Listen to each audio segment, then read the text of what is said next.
요즘 인터넷에서 많이 쓰는 용어인데 혹시 이응지읒이라고 들어보셨나요? 어떤 단어의 초성이거든요. 어떤 단어의 초성일까요? 이응지읒, 의자, 여자, 의지 이런 게 있을 텐데 인정이라는 단어의 초성입니다. 인정이라는 말 다 쓰기 싫어서 카톡 보낼 때 인터넷에서 쓸 때 그냥 이응지읒 하면은 이게 인정이구나라고 알아듣는 거예요. 예를 들어서 친구랑 맛집을 갔어요. 내가 먹어봤는데 여기 진짜 맛있어 하면서 친구를 데려간 거예요. 그리고 친구가 음식이 나와서 한 입 먹어봅니다. 그때 너무 맛있으면 야, 네 말 인정, 이렇게 말하는 건데, 너 정말 잘했다, 네 말이 다 맞다, 너 정말 수고 많았다, 이런 말을 할 때 이렇게 인정이라는 말을 하는 거예요. 화장품, 그리고 가전, 장난감, 우리가 흔히 볼 수 있는 제품들은 인증을 받아야만 판매를 할 수 있습니다. 잘 들어보세요.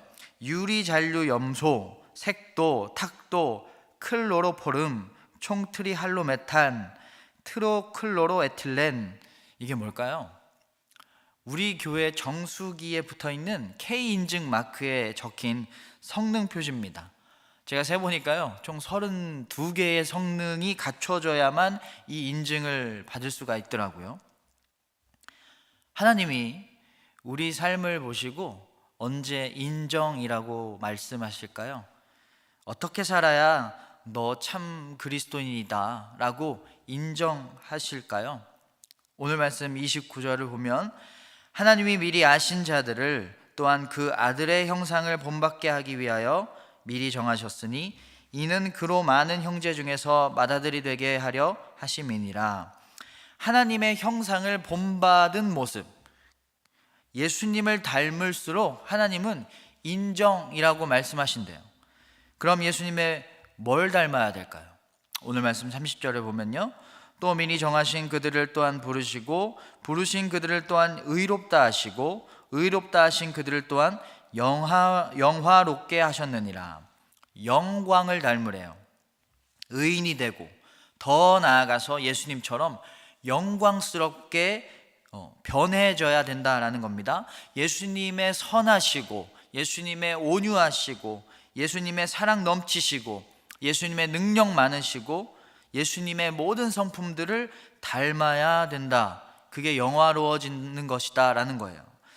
또 닮아야 되는 게 있습니다. 우리가 읽지는 않았는데 로마서 8장 17절에 보면, 자녀이면 또한 상속자 곧 하나님의 상속자요 그리스도와 함께한 상속자니. 우리는 예수님과 함께 하나님의 자녀라는 거예요.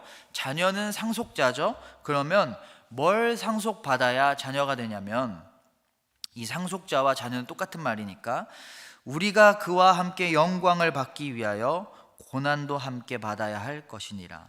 고난을 상속받아야 된다는 겁니다. 고난을 받아야 자녀라는 인정을 받을 수 있다라는 거예요. 베드로전서 2장 21절, 그리스도도 너희를 위하여 고난을 받으사 너희에게 본을 끼쳐 그 자취를 따라오게 하려 하셨느니라. 예수님이 고난을 받으셨는데 이게 우리에게 본을 보이신 거래요. 그리고 베드로전서 2장 20절, 죄가 있어 매를 맞고 참으면 무슨 칭찬이 있으리요? 그러나 선을 행함으로 고난을 받고 참으면 이는 하나님 앞에 아름다우니라. 이렇게 예수님이 고난 받으신 것처럼 우리도 고난을 받으면 이게 하나님 보시기에 아름답다라는 거예요. 창조하신 후에 인간이 하나님의 형상을 꼭 닮아 있는 모습을 보고 하나님이 보시기에 참 좋구나 라고 말씀하셨잖아요. 그것처럼 하나님의 자녀된 자로서 예수님의 형상의 본을 쫓아서 고난을 받는다면 그 모습이 보시기에 아름답다라고 말씀하신다라는 겁니다. 그리스도인은요, 고난을 피하는 자들이 아니라 하나님을 위해서 고난을 기꺼이 받을 수 있는 자들입니다. 하나님을 전하다가, 하나님 말씀대로 살다가, 하나님 믿다가 기꺼이 고난을 받아야 된다면 고난을 받을 수 있다라고 고백할 수 있는 사람들이에요. 슬픈 현실인가요? 로마서 8장 18절을 보면요, 현재의 고난은 장차 우리에게 나타날 영광과 비교할 수 없도다. 고난을 받은 자들에게 주시는 하나님의 영광은 고난과 비교할 수 없을 정도의 크기입니다. 예수님도 고난 후에 부활의 영광을 받으셨잖아요. 슬픈 현실이 아니라 영광스러운 현실이고, 그래서 우리는 고난 중에도 하나님만 붙들고 하나님께 소망을 두고 버티면서 살아야 되는 것입니다. 오늘 말씀 28절, 우리가 알거니와 하나님을 사랑하는 자 곧 그의 뜻대로 부르심을 입은 자들에게는 모든 것이 합력하여 선을 이루느니라. 여기서 말하는 모든 것이라는 건요, 우리가 당하는 모든 일들이라는 거예요. 여기에 해당하는 모든 일들은요, 기쁨, 행복, 성공도 있겠지만 모든 일들에는 실패, 고난, 넘어짐, 상처, 이것도 포함됩니다. 모든 걸 말하는 거예요. 그 모든 일들을 통해서 하나님이 뭘 하시냐는 거냐면, 우리가 예수님을 닮는 재료로 쓰시겠다는 거예요. 좋은 정수기가 되려면 32개의 기준이 서로 협력해야 되는 것처럼, 우리가 당하는 모든 일들이 버려질 재료가 아니라, 헛된 일이 되는 게 아니라 예수님을 본받아 하나님의 자녀가 되게 하는, 그래서 우리가 장차 영광을 받게 하는 재료로 쓰시겠다라고 하는 약속의 말씀입니다. 그래서 여기서 말하는 선이라는 것은요, 우리 눈에 보기에 좋아 보이는 것이 아니라 예수님의 형상을 말하는 겁니다. 왜냐하면 예수님을 닮아 사는 게 가장 잘 사는 거고 가장 좋은 삶이니까요. 우리의 기도는 어떻습니까?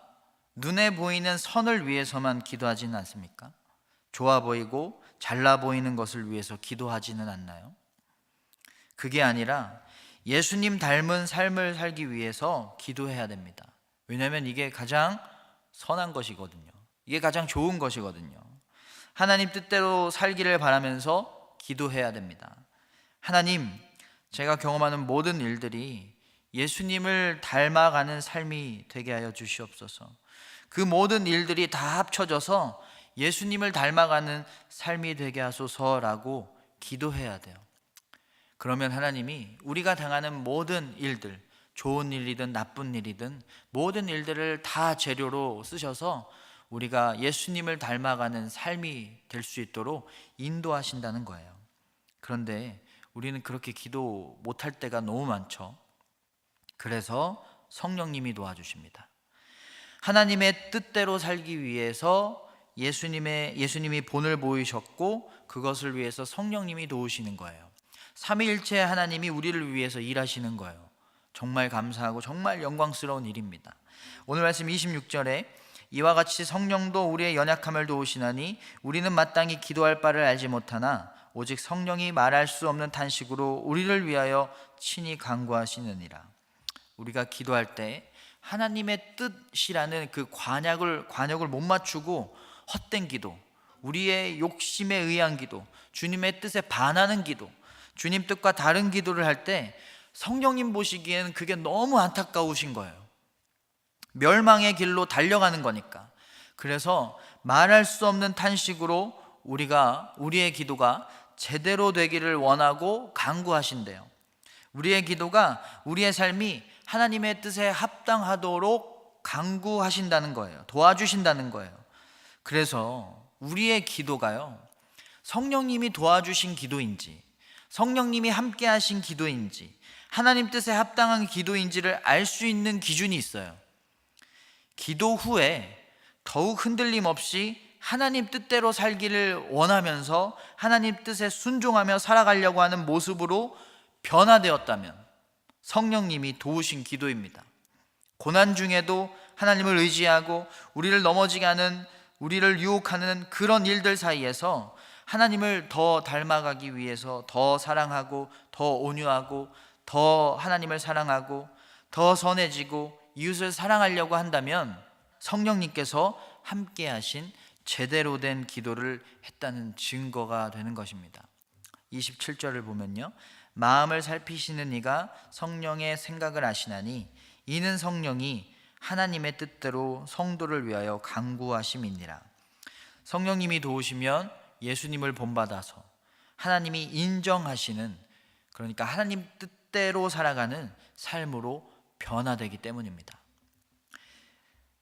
이 단어에 우리가 주목했으면 좋겠는데요, 26절입니다. 이와 같이 성령도 우리의 연약함을 도우시나니. 연약함입니다. 성령님이 일하시는 자리는 바로 우리의 연약함이에요. 하나님께 내 연약함을 고백하고 낮아지고 겸손해질수록 이 성령님의 역사하심은 더욱 커질 것입니다. 그래서 우리의 연약함과 무력함은요, 뭔가 잘못되었다라는 증거가 아니라 성령께서 역사하시고 일하심의 기회가 되는 것입니다. 연약함을 들고 하나님께 달려가세요. 하나님, 나 혼자만으로는 예수님처럼 살 수가 없어요. 저는 너무 연약해서 죄가 많고 유혹에 넘어져요. 저를 도와주세요. 그러면 성령님께서 일하실 줄로 믿습니다.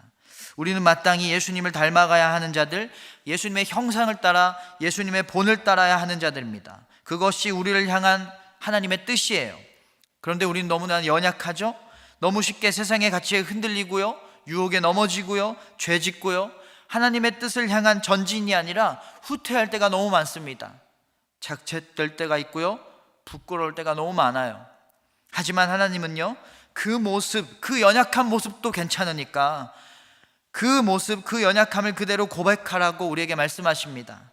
그러면 성령님께서 어두울수록 빛이 선명해지는 것처럼 우리의 연약함 속에서 더욱더 선명한 힘과 능력으로 우리를 도우셔서 하나님 뜻대로 살 수 있도록 우리를 인도하시고 도와주실 것입니다. 오늘 하루 일어나는 모든 일들, 고난스러운 일들, 영광스러운 일들, 이 모든 게 예수님을 닮아가는 가장 선한 일로 합쳐질 수 있도록 성령님께 간구하시길 바랍니다. 그래서 예수 그리스도의 부활의 영광과 같은 찬란한 영광을 받는, 하나님께 인정받는 하나님의 자녀가 되시길 주님의 이름으로 축원합니다.